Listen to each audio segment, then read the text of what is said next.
Growing up in care. Apparently, this should be a protected characteristic when it comes to equality law. That would be the same, for example, as, say, being gay or being disabled, etc.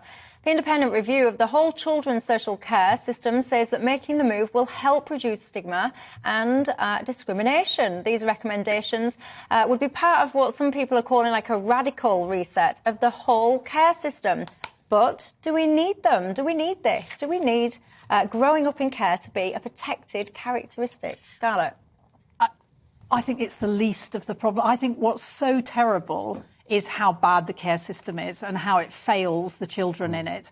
And that's why this has happened, is that children coming out of the care system, what is it, 1 in 4 of homeless people were in the care system. I mean, it is absolutely terrible. And what this report that's come out today shows is just how bad the care system is, how the top commercial companies are just taking an awful lot of money out of the government so that the children can't be looked after properly. I mean, this was one of 80 recommendations, and I just think the most important recommendation is to actually sort out the care system so that we stop failing these children, because they are the most vulnerable children. They're children whose families have fallen apart, right? And often have incredible problems themselves. Their families have problems, and they come out of the care system at 16 unable to cope, often being kept in, I mean, terrible conditions.